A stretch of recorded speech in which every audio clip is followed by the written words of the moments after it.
देखो क्वेश्चन है express the trigonometric ratio cos a tan a and sec a in term of sin a।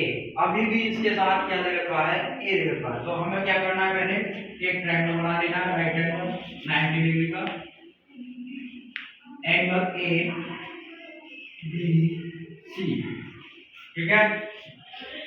हमें पता है PGT, from PGT use करेंगे, सीधे क्वेश्चन होगा hypotenuse sphere is equal to base sphere plus perpendicular sphere. सबको पता है PGT क्या है, Pythagoras theorem, hypotenuse sphere is equal to base sphere plus perpendicular sphere. तो ये टर्म किसकी, सबसे पहले टर्म क्या, साइन टर्म में पूछ रहा है, साइन कॉस की टर्म में पूछे तो क्या लिखना है हमें, sine square a cross cos square a is equal to 1।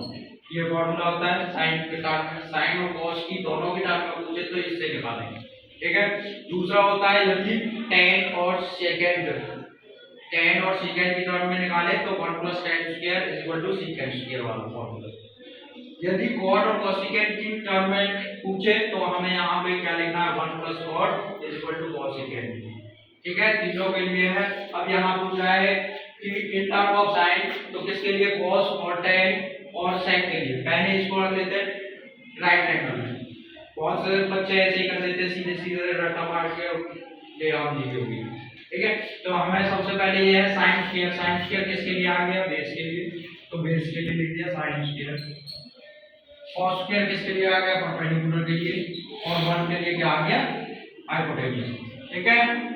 तीन चीज दे दी हमें, और PCT में हमें पता है हाइपोटेन्यूस है और क्या है, परपेंडिकुलर दे रखा है, बेस दे रखा है। हमारे पास P VP अपॉन में HHB सबको याद होना चाहिए, ठीक है। Sine cos tan cosecant secant और cot, ठीक है। यदि हम ऊपर से पढ़ते हैं तो tan साइन के लिए आएगा sin is equal to P upon में H, cos is equal to B upon में H, tan is equal to P upon में B। नीचे से पढ़ेंगे उल्टा लिख देंगे तो H अपॉन में B किसके लिए, cosecant के लिए, H अपॉन में B किसके लिए, sec के लिए, और B अपॉन में B किसके लिए, cot के लिए, ठीक है। तो अब ये कह रहा है कि यहाँ पे इसने तो तीन चीज पूछी है, cos A tan A और sec A या secant A, कोई भी। ये अदर ट्रिग्नोमेट्रिक फंक्शन भी पूछ सकता है, अदर ट्रिग्नोमेट्रिक फंक्शन यानी कि सारे के सारे निकालने हैं in term of sin A। दो क्वेश्चन इस तरह से बन जाते हैं, या तो एक सिलेक्ट करके ये पूछेगा कि cos A tan A और sec A में बताओ, या फिर अदर ट्रिग्नोमेट्रिक फंक्शन में बताओ। तो सबसे पहले यहाँ पे हमें निकालना है cos के लिए। cos के लिए हमने देखो यहाँ पे फॉर्मूला दिया हुआ है, इसमें cos यूज कर रखा है, तो यहाँ से निकाल लेते हैं cos square A is equal to 1 अपनी जगह पे, इसको इधर लेंगे sin स्क्वायर A, ठीक है। इन टर्म ऑफ, यहाँ पे जो वर्ड दे रखा है इसने इन टर्म ऑफ साइन ए, यानी कि हमारा जो आंसर है वो टर्म किसकी आनी चाहिए, साइन की आनी चाहिए। इन टर्म ऑफ कॉट, तो कॉट में आंसर आने चाहिए सारे के सारे, ठीक है। और इन टर्म ऑफ कोसिकेंट, तो कोसिकेंट में आनी चाहिए, सीकेंट है सीकेंट में आनी चाहिए, इस तरह से पूछ रहा है। तो हमारे पास क्या है, कॉस के लिए केवल कॉस है, कॉस स्क्वायर नहीं है, कॉस पूछा है, तो कॉस क्या आ जाएगा, cos A is equal to, ये स्क्वायर इधर जाएगा, अंडरूट आ जाएगा 1 माइनस साइन स्क्वायर ए।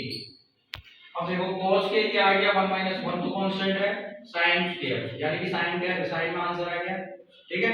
दूसरा इसके लिए tan के लिए, tan a क्या लिखते हैं, tan के लिए देखो यहाँ पे आपको बताया था P अपॉन में HHB, तो P अपॉन में B, P अपॉन में B यानी कि परपेंडिकुलर अपॉन में बेस। परपेंडिकुलर कितना है हमारे पास, cos स्क्वायर a अपॉन में sin स्क्वायर a, ठीक है। अब cos स्क्वायर a, cos को क्या लिखा था, अभी ये लिख रहा है पीछे, cos के लिए लिख दिया कितना, 1 minus sin square a upon में sin square a। sin square नीचे वाले को चेंज नहीं करेंगे क्योंकि sin में पूछ रहा है और sin स्क्वायर में आ चुका है, ठीक है। तो ये है दूसरा। हमारे पास किसके लिए है, tan a के लिए, tan ये हो गया secant a, secant a किसमें है, देखो PVP यानी कि sin cos tan, नीचे से चलेंगे तो cosecant secant, तो h पहले लिखेंगे अपॉन में b बेस, h कितना है ट्रायंगल में देख लेंगे, h 1 है, और बेस कितना है साइन स्क्वायर, तो साइन स्क्वायर। ये ट्रिग्नोमेट्रिक फंक्शन है। किसी और के लिए पूछने लगे, कोसेकेंट के लिए पूछने लगे तो कोसेकेंट के लिए क्या लिख देंगे h अपॉन में p। h कितना है 1, p कितना है cos स्क्वायर।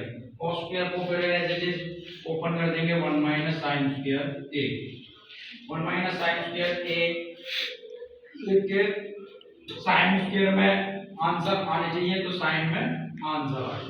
ठीक है, तो ये है in term of sin a या cot a या कोसेकेंट, किसी के लिए भी पूछ ले सबसे पहले हमें क्या करना है, ये फॉर्मूले याद होने चाहिए। sin square plus cos square equal to 1, 1 plus tan square equal to secant square, 1 plus cot square equal to cosecant square. और जिसकी टर्म में पूछ रहा है उस फॉर्मूले को याद रख दो, उसके अकॉर्डिंग हमें राइट एंगल बनाना है। राइट एंगल में बेस और परपेंडिकुलर लिखने हैं, वन कांस्टेंट यहां पे हाइपोटेन्यूज लिखनी है और p अपॉन में hf का यूज करेंगे। ठीक है, सबसे इंपॉर्टेंट क्वेश्चन है, 2 या 3 नंबर का क्वेश्चन 100% है। कंप्लीट।